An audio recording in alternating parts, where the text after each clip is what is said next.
Hello, everybody. Thank you so much for being here. My name is Lynn Allen Sion. I'm the president of the Orange County Chamber of Commerce, and I'm really, really glad that you're here to join us today with our Facebook Live with our Congressman, Sean Patrick Maloney. Before we start with the congressman, there's a few things that I do want to make mention. For those of you in Orange County, don't forget that tomorrow is Hudson Valley Gives, and this is put on by the Community Foundation. And this is your opportunity to support Orange County. This is your opportunity to support all of those organizations that are working so hard now to make sure that people are able to get through this pandemic. So you can find them at hvgives.org. And that starts tomorrow, and it's put on by our good friends at the Community Foundation of Orange and Sullivan County. Also, please remember that we have 3 Facebook pages to help our businesses at this time. One is Orange County Restaurant Takeout. The other one is Orange County E-Commerce. The first one is for restaurants and anyone who has food that you're able to take out for curbside and delivery. And the second one is Orange County E-Commerce. That's where you can find all the retailers who are putting from Orange County who are putting on some of their handmade goods and some of their other goods that are for sale that you can call them up and then you can get those items.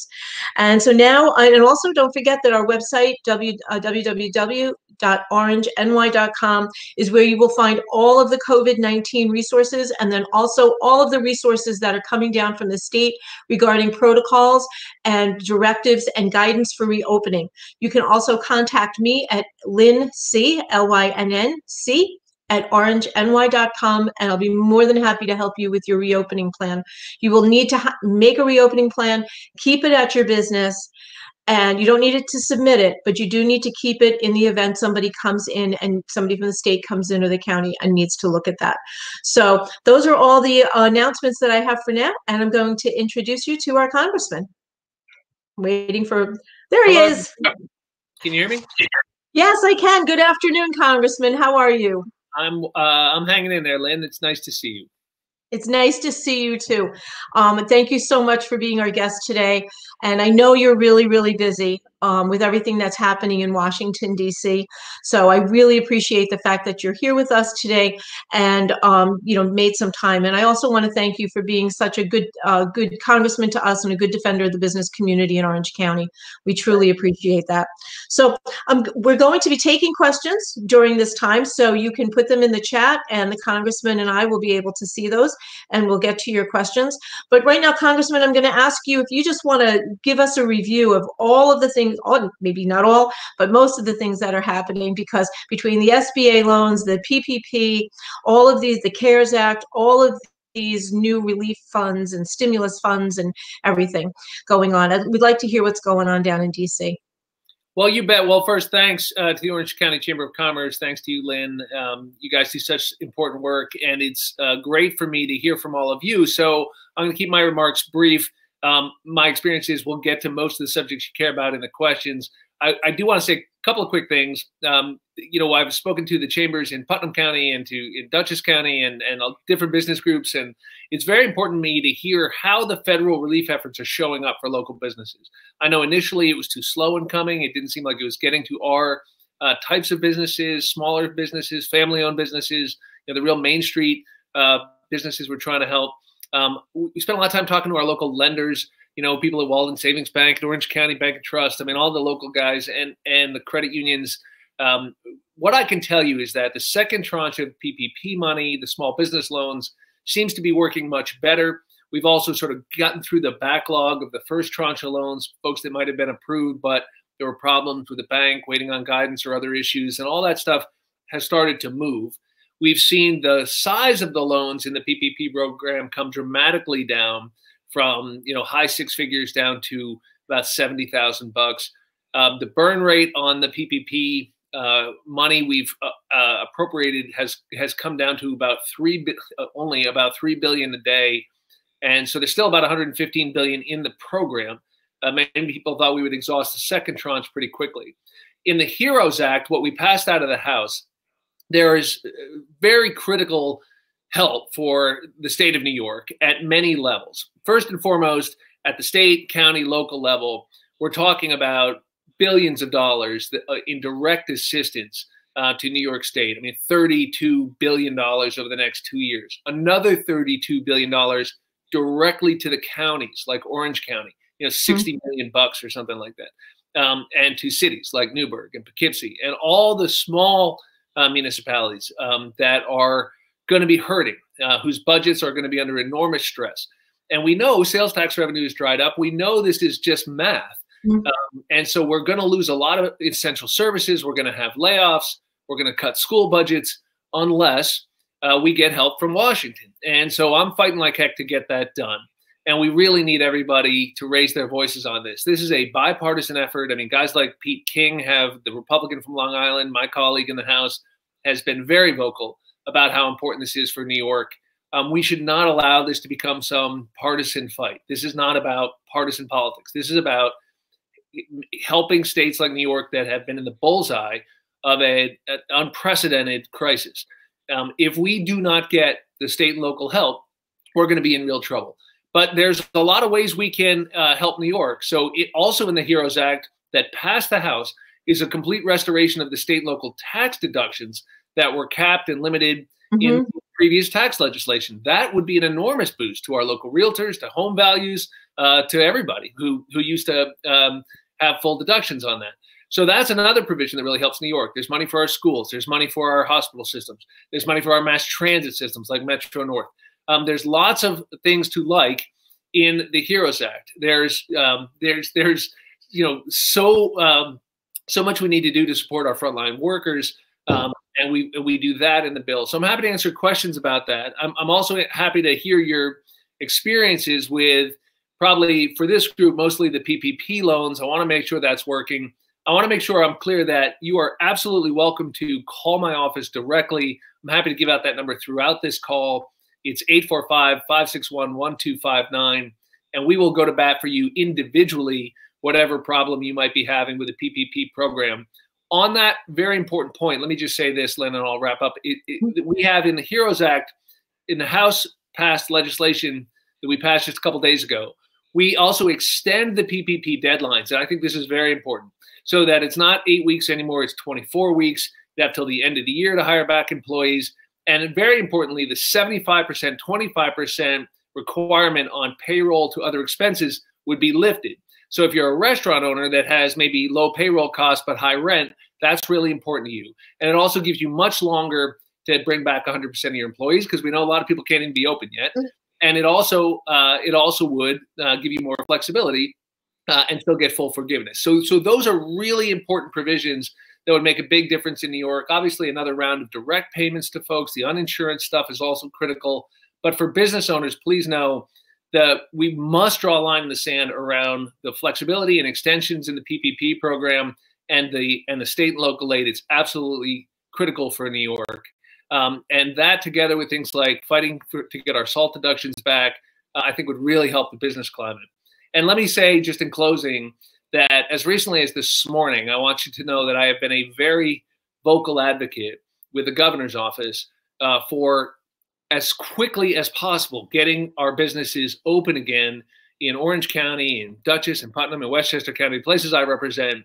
And I'm not talking about being unsafe, but I don't think right now there's any reason guys doing outdoor construction can't be back on the job working safely. I mean, if a tree service can do it and a landscaper can do it, all these individual contractors who are trying to get these warm days and go to work, they can do it safely. And so I think that the governor's office has been really good in listening to our concerns, but they've got to show some flexibility as well in getting us out from under some of these restrictions where we can do so safely. Because what we know is that everybody doing their part, being conscientious, these social distancing practices really have knocked the wind out of the virus in the Hudson Valley, thank God.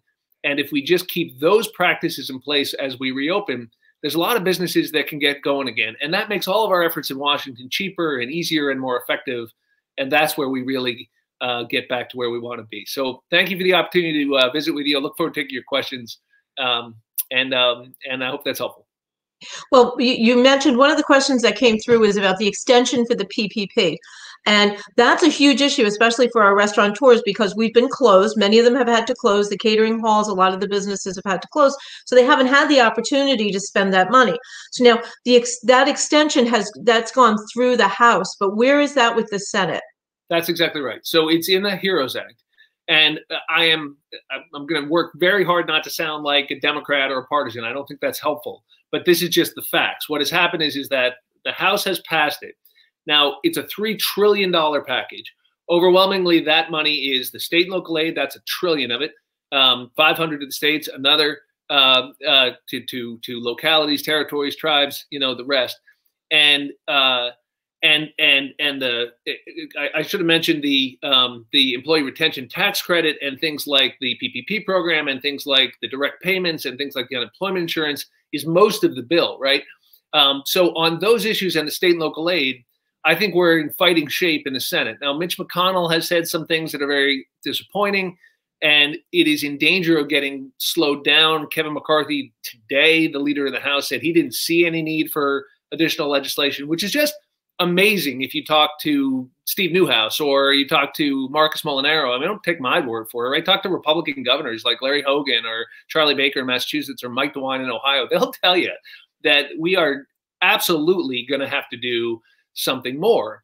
But I think on your point on the we have to extend the deadlines on PPP, and I think there's a very good chance we'll do that just because they don't make any sense. Just because you've got to be able to be open before you can be required to have your employees back. And I think giving restaurateurs the flexibility around the 75-25 thing, giving them more time, that's life or death, I think, right now for folks who are saying, gee, Sean, my rent's what's killing me. I'm going to have to break the lease. I'm going to eat that and all the improvements I made to the building. But if you tell me I've got more time to do it, yeah, maybe I can make it work. Or I can get in a little negotiation with my landlord and figure something out. I think that's really critical. So if anybody out there has any influence with, folks in the Senate, that is where the fight is going to be. It has been heartening to see some of my Republican colleagues in New York raise their voices on this. This is not a red team, blue team issue in New York. I mean, could they be more vocal? Some of them, yeah. But Pete King's been pretty great on this issue. I know the Republican local elected officials get it. They're the ones that are looking at their EMS service or looking at their cops or firefighters. It's the local school boards are saying, how are we going to do this if the state cuts 20%? You know what that would mean locally to taxes or to cuts in our services. And our teachers, by the way, they're already doing God's work teaching remotely a bunch of kids in 27 different locations. I mean, now is not the time to whack our schools. So we've got to bring this fight to the Senate, and I would love to do it in a way that is not a partisan fight. Well, it can't be partisan. The virus is not partisan. The effects of this is not partisan here in New York. In New York, unlike some of the other states, as great as the CARES Act has been, one of the issues that we're seeing is because of the additional $600 stipend, it's very difficult to get people off of unemployment to come back to work. So any other assistance, especially with PPP, would be very, very helpful. There is another question that came in about the PPP. So hang on one second. It says, will the money be regulated to go to payroll protection and not CEO bonuses or stock buybacks? Yes. Well, what we passed in the House has prohibitions against that. The bipartisan CARES Act that is law had some of those restrictions, and so does the HEROES Act. The Treasury Department has also issued important guidance under PPP that big public corporations or companies with access to other lines of credit need to justify why they would take PPP loans. That has triggered a bunch of give backs. So some of the stories you might have heard about, some of the restaurant chains and others have given back more than a couple $100 million at this point, which will be reallocated. They're going to audit loans over a certain size. So, yes, there needs to be. The point is to help businesses that need it, that otherwise don't have access to credit, that through no fault of their own are trying to do the right thing in this tough climate, keep their employees, have some of their costs lifted for a while till we can get back in business. And we shouldn't be screwing around on that. And I have to tell you, I chair a committee on marine transportation and the Coast Guard. We're actually looking at the cruise line industry which we left out of the CARES Act because those businesses have chosen to incorporate overseas, to flag their vessels in foreign locations. They do not pay U.S. taxes, and they've taken advantage of our system for their own benefit for a long time. We said, well, tough, you figure it out. We'll worry about your employees that are Americans. But by the way, we also want to know what you were doing with thousands of passengers, even when you knew the pandemic was spreading on your ships. So I think you'll find that we're going to be pretty tough on people we see as taking advantage of these programs. We have no interest in having the caricature out there that this is helping the wrong people. There's too many people who really need help. Oh, absolutely. I mean, we every day, I was speaking with Ernest earlier, and every day I'm speaking with businesses who they can't continue without being open or without having the assistance. And because the amount of anxiety, the depression, and this is aside from the economic, but the uncertainty as we move ahead, because we don't know what's going to happen. Here in New York today, thank goodness we met another metric. We met we went under the hospitalization metric, we met the hospitalization metric. So now we're closer to opening, but we have to still continue to take care of that and still be masked and still social distance because we don't know what's going to happen in 2 weeks or a month. We do have a Cornerstone Family Healthcare just signed on, Congressman. I know that you're a big advocate for them. What is, they said to say hello, what is the CARES Act, especially for the family healthcare centers? What does that look like for the medical? Because they're doing a yeoman's job. All of the primary care physicians and primary care facilities are doing so much for us. Right. Well. So the CARES Act and the HEROES Act contains billions of dollars in support for our hospitals, but also our community health centers like Cornerstone.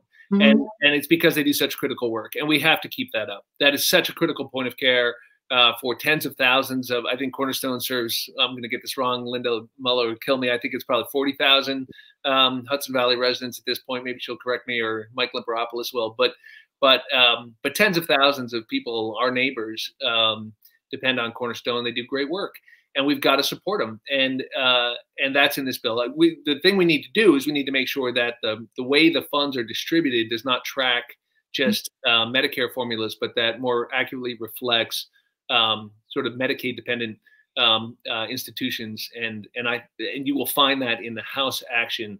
A lot of that is under the control of the administration, which has made promises to do a better job of getting the money to the healthcare providers who need it most, who borne the costs of the pandemic, because we can do better on that. If you look at the CARES Act, the money could have been sent, I think, in a better way to the people who really need it. So there's a lot of money out there, but it needs to get into the right institutions. Okay, we have a comment that has come in from one of our larger childcare centers here in Orange County to say, I'd like to have a remote meeting to help daycare owners who seem to be the forgotten essential businesses. Many could not even go to work or back to work without these centers. And so how would Donna or somebody else get in touch with you to be able to do that? Donna, happy to do that. I mean, you're so right. It's such an important issue. Two things. What you mentioned, Lynn, which is people are like, gee, a couple of things. I'm personally not comfortable because I don't feel safe, or I'm doing okay on the uninsurance payments because they're generous right now. I've heard that from some business owners. But then the other big thing is, what am I going to do with my kids? They're not in school, and I can't send them to childcare. So yeah, you're not going to get your employees back if they have to leave their kids unattended. So we have to work on that. So call my office. Ernest Kleppeis is on the meeting with us. He's listening. He's my district director. Happy to set it up. Whatever we can do to help. It's absolutely critical that we think about childcare. The cornerstone of reopening. So my office number, and people can use this for any purpose, 845-561-1259.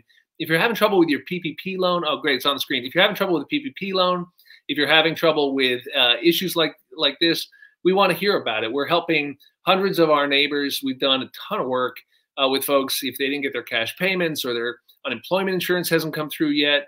Or they're screwing up the pandemic unemployment assistance part of it, which is the $600. I mean, there's all kinds of ways people are getting caught up in the red tape of this thing. There's so many people who need help.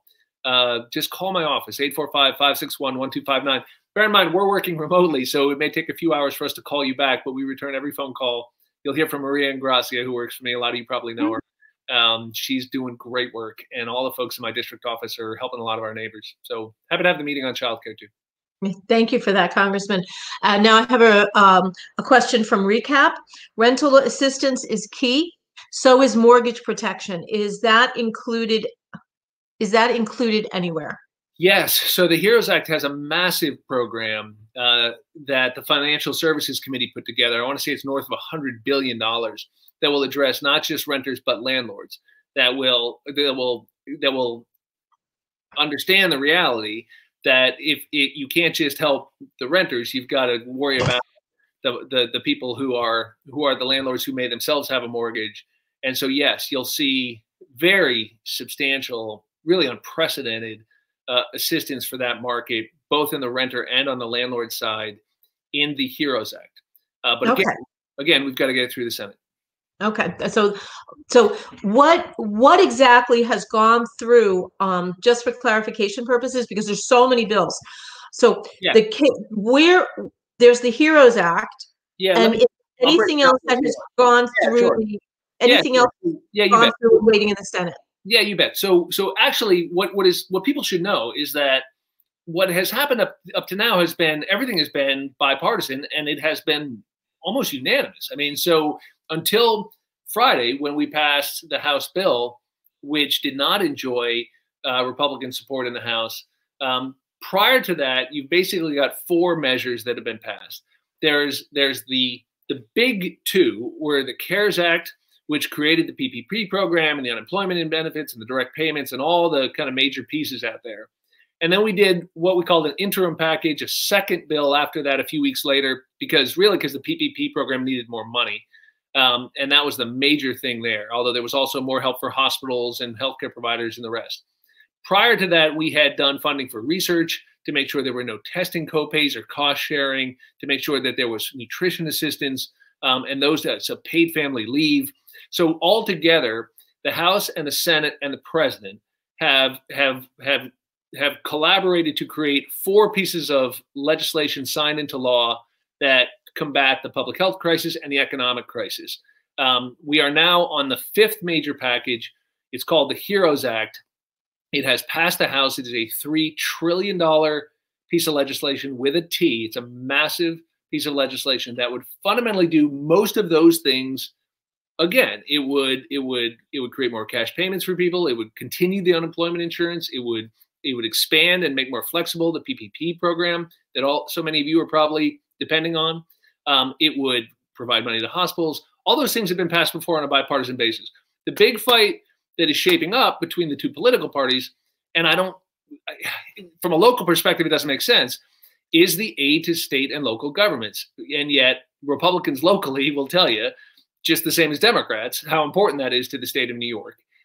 So that is where the fight is. I think we'll win it, but we got to win it big, because the problem is big in the budgets. Ask your town supervisors, the county executives, or the governor.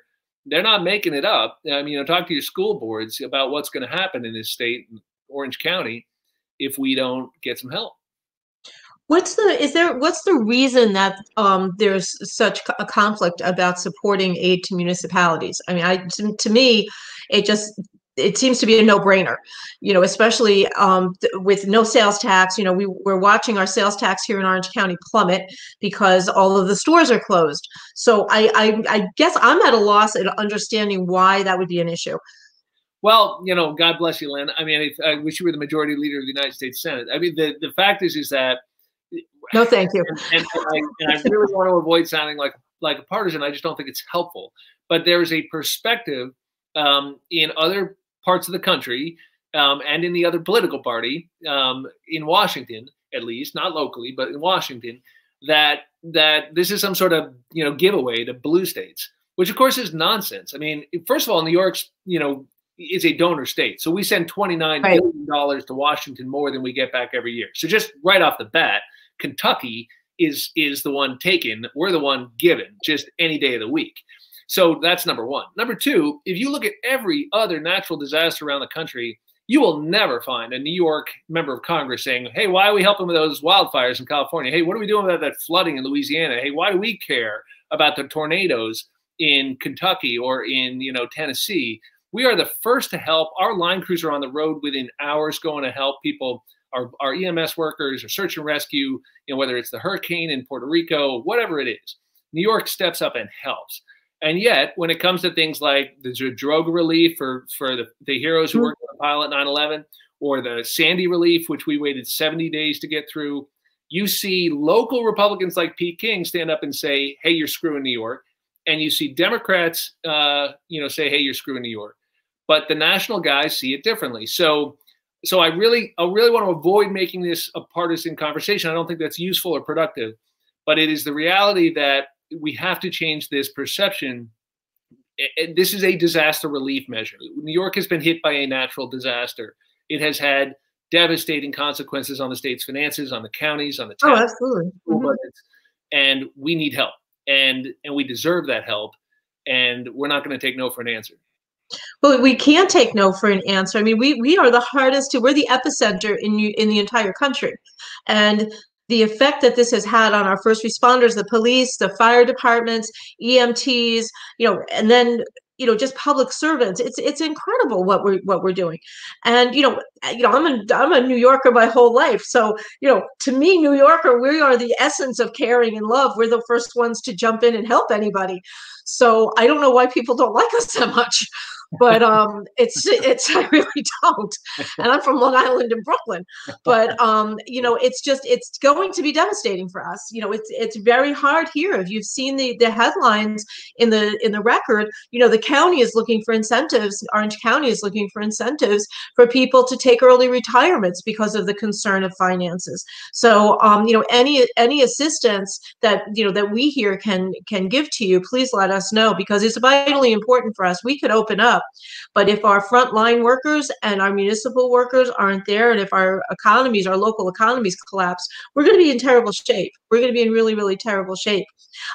One question that came through is a follow-up regarding the rental assistance and mortgage protection. Is that mortgage protection just for commercial, or does that also extend to individual homeowners under the CARES Act?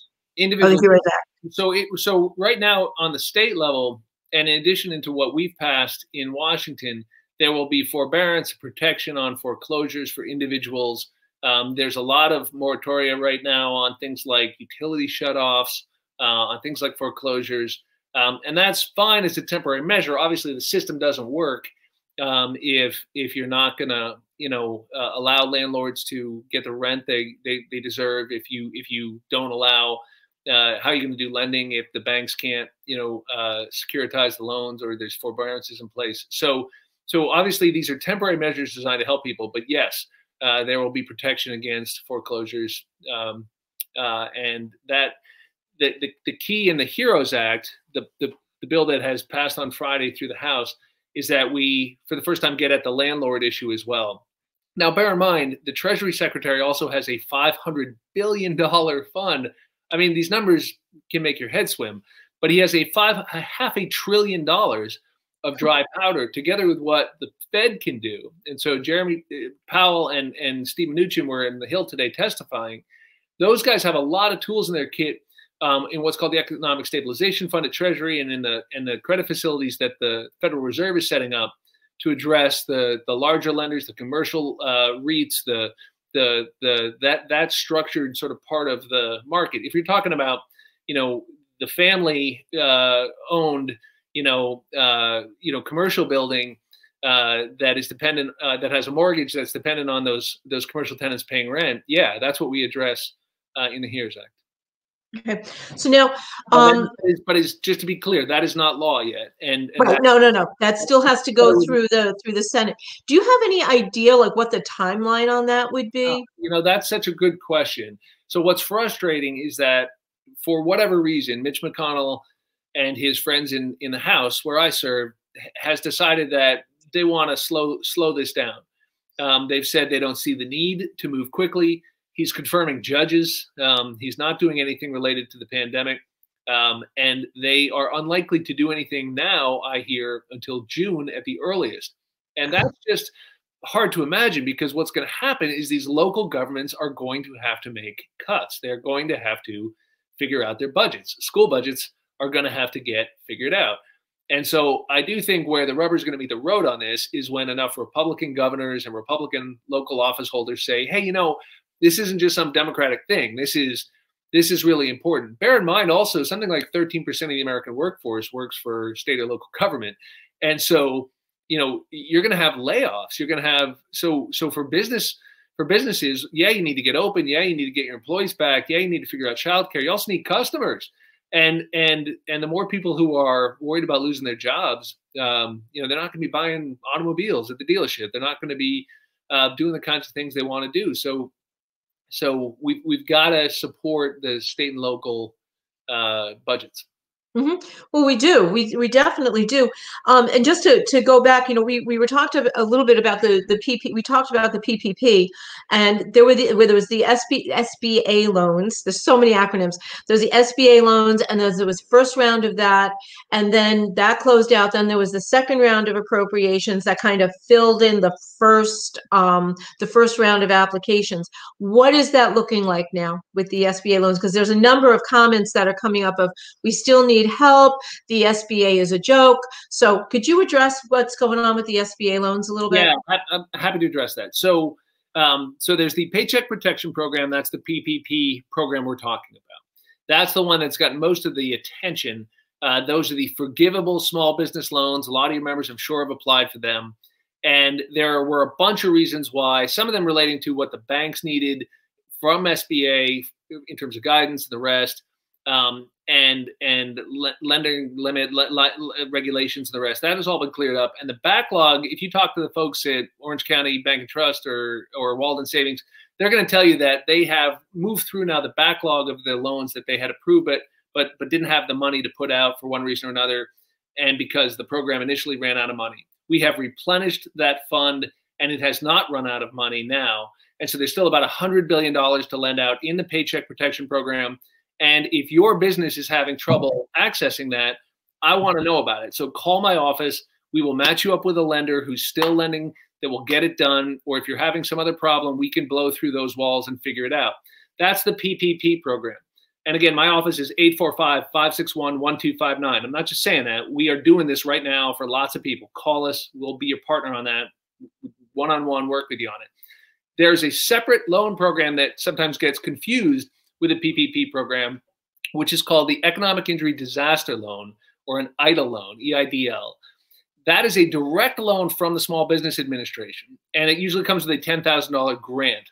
And what happened there is that, yeah, the money ran out, and so a lot of people have been told there's no money in that program, and then they closed it because they didn't have any money.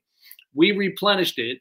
They're trying to get through the backlog. They haven't reopened it yet, except for some agricultural businesses, which is good, but it's not the same as opening it up to everybody. That's still frustrating. And so if you're having that problem with the SBA, we want to know about that too, and we can work with you on that. We expect that that type of direct loan from SBA will also be reopened soon, and there will be help available through that avenue. But there's more than one way to get you help, either through PPP or through EIDL. And if we get our way, we'll both extend the PPP deadlines for you and give you more flexibility under that, because that makes that loan better for folks who are, say, paying a bunch of rent and have relatively low wage costs because, tipped workers, say, with a restaurant business. So I think getting that from 8 weeks out to 24, give you till the end of the year on hiring back employees, and free you up from the 75-25 reg. That's probably the best thing we can do for folks who are using the PPP loan. If you're trying to get the direct loan from SBA, give us a call and we'll see what we can do. Okay. I wanted to just make a couple of comments just to clarify that the congressman is federal. So the congressman is not dealing with the unemployment issues directly here in New York State. Well, if I could just say, sure. That's correct, but call us. If your friend or your brother or you are waiting on the unemployment benefits, we're helping hundreds of people with that issue right now. I can take your name directly to the Labor Department, to the governor, and get it fixed. So we're doing that right now for people who say, I applied for unemployment 8 weeks ago, I'm still waiting. I will take your name to the governor's office. We have a commitment from them to get direct assistance to any individual who's in that position. We're doing it right now. So we will fix that. for local folks who are having to wait too long. Now, 36 million Americans have applied for unemployment benefits. It's unbelievable what's happened. So it's kind of understandable that they've been overwhelmed, but there's no reason somebody should be waiting 6-7 weeks. And they have added more servers and more call center capacity, so the new applicants are getting handled much better. But if you've been waiting weeks and weeks, I'll fix it. Call me. And I know you will, because I know that you get involved. But the question, one of the questions that came through is the person wants to know if they will be eligible for unemployment over the summer if there's no summer school. Yeah, that is a I don't know. I have to get a better answer for that, Lynn. It's because we address right in the new legislation. The unemployment, and particularly the federal bump on it, the pandemic unemployment assistance part, the $600 you hear about, that has been broadened out to more workers like contractors and sole proprietors and gig workers. And in the new legislation, we do even more on that. For seasonal workers, I have to check, and for the folks who've been traditionally hired for summer school, I have to check. But same answer. Call my office, and we'll get the right answer and figure it out. So now, along those lines, where it's a matter of your office helping with some of the things that are going on specifically with the state, what are you seeing regarding the closures of the businesses in New York State and the reopenings? Are you getting a lot of questions about that? Because the closures, as we've discussed, has been devastating, absolutely devastating. I mean, I understand we all understand the medical underpinnings for that, but it's been devastating for us, and we need to reopen. Is there any movement or anything that your office can do as far as helping businesses, helping to kind of move things along a little bit more? You better believe it. And the number one thing I'm going to do, although I'm going to keep these conversations private, is I'm going to advocate with the governor directly to lift the restrictions on business activity in the Hudson Valley. Now, we can do it safe, and we're going to do it evidence-based, and it means that everybody's got to do twice as much on a personal level to wear masks and social distance and be smart, because there is more risk when we have more activity. But ShopRite right now is not a vector of disease. Home Depot is not a vector of disease. The guys doing the tree service and the landscaping are not spreading the disease. They're working safely. You can't tell me that small construction crews working outside can't do the same thing. And I think it is time now. Elective surgeries at hospitals, thank God we're able to do those now. That's critical to the economics of our hospitals, which have spent a huge amount of money fighting this pandemic on the front line. Absolutely. Yep. You've got to let their business model work again by doing elective surgeries. We've got plenty of hospital capacity now in the Hudson Valley. And if you want us to hold some in reserve in case there's a bad thing that happens, we'll do that. But let's do the elective surgeries. Same is true, I think, of large categories of businesses that we have a lot of. If you think of small construction companies, if you think of small businesses, often family-owned, that right now are having to say no to work during good, warm weather, I think we can move that along. And I think we're only days away from that, but it can't happen fast enough. So I'm pushing very hard, trust me. Thank you for that, because one of the questions that we get, and it's very confusing, is why can I walk into some of the larger stores, the larger box stores, and God bless them, they provide with a lot of jobs for our people here, but I can't go into my local stationery when there's only one person in there to buy paper clips. Why can't I do that?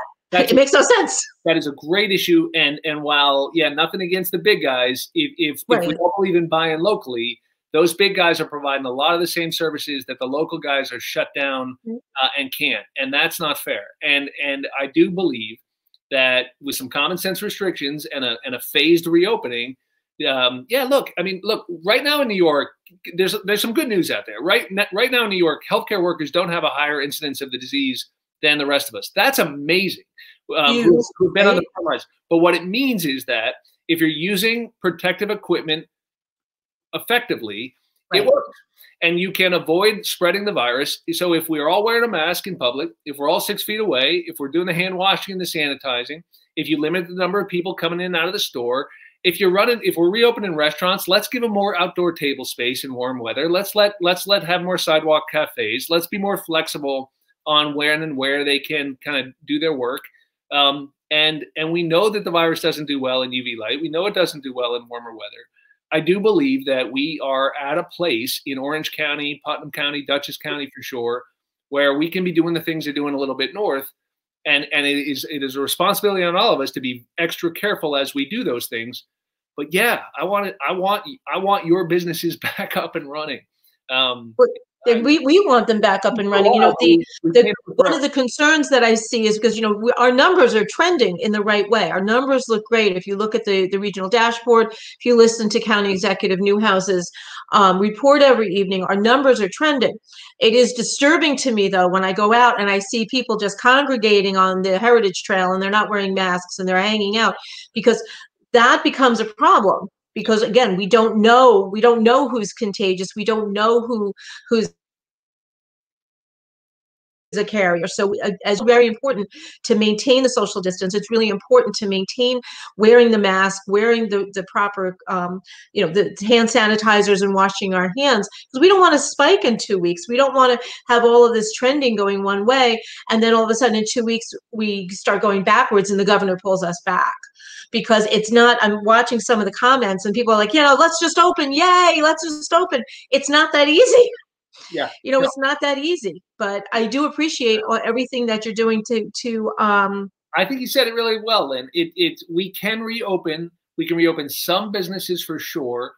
We can open a lot of businesses with new practices, but it's only going to work if we all do our part. Exactly. And, you know, the other thing to be cognizant of, and this goes to, you know, hair salons and nail salons, with, I think, the proper equipment, these businesses, they're used to working with chemicals. They're used to being safe. They have to be licensed by it's not like me suddenly, you know, working with gel acrylics and stuff. I have no idea what I'm doing.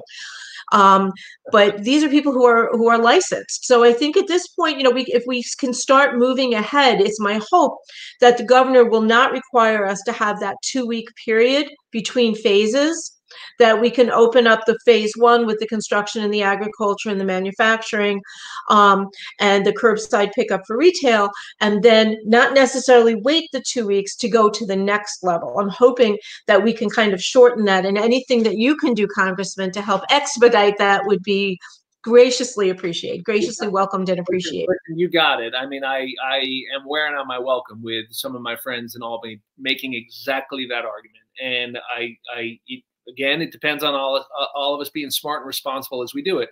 But I do think that works, and I do think there are a lot of people who are not working who could be right now, and sooner the better. Sooner the better. And I talked to the contractors. I mean, talk to Alan Simon, talk to the guys.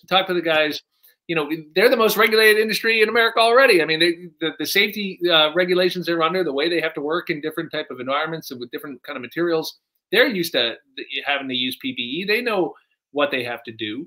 I think if they're not, fine them, but let them do their work. Yeah, look, you know, nobody wants to be unsafe, but I do think we've got enough data out there that if we're effectively using PPE, we can do a lot of activities safely right now.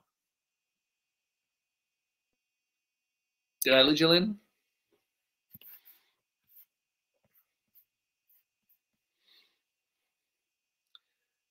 I think we lost Lynn. So, but I can take the questions because I can see the chat box. Go, keep going until Lynn comes back on. Look at this. I'm working solo here.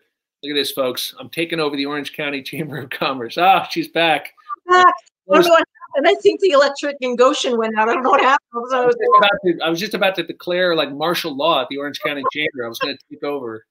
Well, thank you for not doing that. I'm sorry I missed your last piece of that sentence.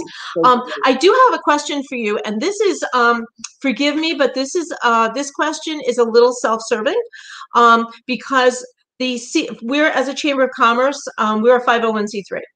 And as are many trade associations, and we have been exempt and we have been precluded from the PPP funding. So in the CARES Act, where does that all stand? Thank you for reminding me. In the HEROES Act that we passed on Friday, we changed that. So 501c6s, like the Chamber, would be eligible for PPE, and so would nonprofits of any size, which is really important for some of our big art institutions. And that would be a really important change. And so, yes, chambers of commerce would be now eligible, and any basically 501s, including C6s. And so, again, got to get through the Senate, but that is a change we made to the legislation just on Friday. Okay, well, I appreciate that very much because, you know, I do know, you know, and it's not just our chamber, it's Frank Costello's chamber, Ward's chambers, many of the local chambers, Michael Jondro down in Warwick, have really been holding our communities together, and we've been the point for a lot of resources. Many of us have been doing one-on-one, so it's very helpful, and I appreciate that on behalf of all of the chambers in New York State and across the country, because between the ACCE and CANIes and a lot of the other chamber groups, it's been a very big concern, because without that assistance, we don't know if we can continue, because as you know, Congressman, a big chunk of our revenue does come from events, and we're not able to do those.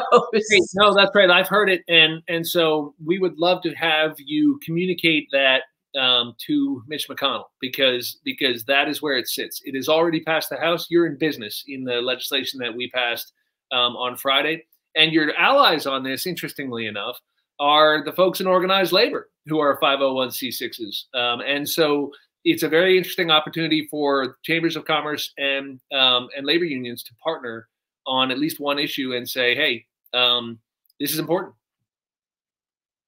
Okay, I'm looking to see what other questions, because I know we're starting to get close to time. I got the warning from Nicole.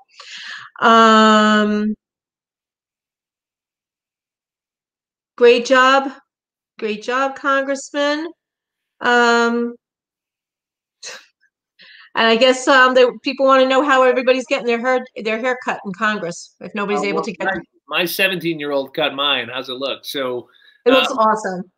Save my $14 that I usually pay to the guy in Fishkill, but when you have this little hair, it's not as big an issue. But I know for others it is. But look, you know, yeah, I do think there's a way to do even those kinds of activities safely. So I think you're going to see that coming back. But you know, I listen, I hope others out there, I know there's so much pain and there's so much suffering. It has been a really rough stretch. There have been some moments of grace and some silver linings, and I hope some of you have experienced those as well. I mean, for me, spending more time with my kids, having dinner every night.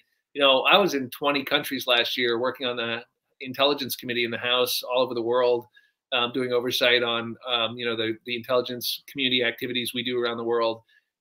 There has been a real sort of disguised blessing in this of just having to stop and refocus a little bit on what's important. You know, your family, your health, your kids, your neighbors, you know, just checking in on your elderly neighbors. I hope folks are doing that. It makes a big difference if we can keep some vulnerable people healthy by just getting their groceries for them, or not having them out and about. So, you know, it's a tragedy, and it's hard to find any good in it. But I will believe. I do think we have some chance of remembering what's important, and maybe of coming together more as a community, and focusing on less on the stuff that divides us, and our kind of common vulnerability, and how much we need each other just to do this thing. We really do. And, you know, it's to an extent, not obviously full extent, but it reminds me of how the nation pulled together during World War II, and how the home front really supported so much, and people were willing to sacrifice for each other. And, you know, there was rations and all sorts of things, and people were willing to sacrifice. And I think that, you know, as human beings and as Americans and as New Yorkers, you know, it does bring out the best in us. You know, we see all of the not-for-profits, how the not-for-profits have just, you know, as you know, I know Michelle McKeown's on, how Recap, so many others, HV Gives, how they've just banded together and are really seeking out people who are vulnerable. And the crisis that people are facing, people who have worked their whole lives, have never had to go to a food pantry, but are finding places where they can get food. And their people are celebrating children's birthdays, and everybody's looking. I mean, there's even a wine fairy group trying to make people cheerful. The people are really supporting. Just before I forget, on the agriculture piece, it's really important in Orange County. You know, there is going to be significant help to local farmers. I've got legislation that would forgive small farmers their USDA loans, which would be a huge shot in the arm to our onion Oh, growers wow. and Yes. others. But even if we don't do that, the fact is that there's going to be direct assistance through USDA, meaningful assistance to our farmers. And there's some good news here, which is that it is likely to be better for our type of farmers for once, the smaller family-owned farms. So I think there is going to be meaningful help on the way. We've got a good program for our dairy farmers in New York now so that the milk's being redirected to food pantries. You know, we've seen terrible problems in the country where we've got thousands of animals being euthanized in the processing area because we can't use them, and yet we've got these mile-long lines at food banks. So we've put billions of dollars into nutrition assistance, not just SNAP, which is critical, but also food pantries and the kinds of things that are really important right now. And we have to do a better job in our food distribution system of being able to redirect from grocery shelves and schools to food banks and to other areas of need, so that we can not waste this food. But our local farmers, I think, will get meaningful help. If anybody out there is, you know, in that position, give my office a call. We're not going to forget about our farmers. Well, I thank you for that, Congressman. And I think I don't see any other questions. I just see one comment that there's a Red Cross has a blood drive in Washingtonville, so please donate, and that's critical. Just one, we have a couple more minutes. Can you just speak a little bit about the antibody testing? Yeah. So, you know, I mean, testing, right, is such a sore subject, because if you look at every country on earth that has effectively managed through the pandemic, the one absolutely indispensable issue is a national testing program that is proactive, that is free, and that is related to contact tracing as soon as you identify outbreaks. We have to get to that point in the U.S. We're getting there in New York, thank God. Governor's done a good job on that for sure. And then on the antibody testing, the key there is that it gives you data on how many people are walking around out there who have had the virus, may not have even known it. A bunch of us may have been exposed to the virus, had very minor symptoms or none at all. And that's actually good news, because it means you should have more natural immunity now out in the community, because there's a lot more people than have been reported as confirmed cases who've actually had the virus and developed the antibodies. The antibody testing can allow us to determine that and can give us better epidemiological data on the nature of the virus, how much it spread, and where we are. So you're seeing the state of New York do more of that, and that's really important. We're also now testing everybody in nursing homes. That's critical. We should be testing every resident, every staff member in every nursing home, better PPE in nursing homes, better reporting data in our nursing homes, and in vulnerable populations and in people out there on the front lines like first responders. There should be better testing. We've been working on that. So I think we're getting there both on the virus testing and the antibody testing in New York, but we still have a ways to go. And you're going to see a bunch of people hired up, by the way, as contact tracers, right? Because a bunch of organizations are going to partner with state government to run down these outbreaks. So when you find out somebody went to a birthday party and now has COVID-19, you're going to contact every person who was at that party, everybody they've contacted. And this is how you stop the spread from coming back. You can nip it in the bud and limit the spread with effective contact tracing. Can use technology a lot better. I mean, there's a lot of things we can do. What is frustrating for those of us who like to believe that America is the most innovative, most productive, strongest country in the world is that we have been watching other countries do it better, and that is not acceptable. We should be doing it better. We should not be looking over at South Korea saying, "Gee, look at how good those guys are at this," or "Why is Singapore has such a successful fight against the epidemic when it is right next door city, is 6 million people with incredible density, tons of Chinese business people coming through there." I was there in February. They were already doing image scanning and mobile temperature tests, universal mask wearing. The fact is we have to learn from the people who are doing it better, because I want to lead the world. I want this country to be better prepared. We should have a national stockpile that's up to snuff. We should have contingency plans for our food system. We should know what we're doing, and we should stop these things before they shut down the economy and kill 80,000 of our neighbors. This should never happen again. And there are countries in the world that have done better than we are. We have to be honest about that and learn. Well, absolutely, absolutely. But it's it's upsetting that we have not done as well such a good job as we could have. Sometimes I think it's because we may not be as much of a homogenous culture as some of the other countries. And also, this is the United States. We are the great individualists. We don't like to be told what to do. So I think that may be part of it I get also.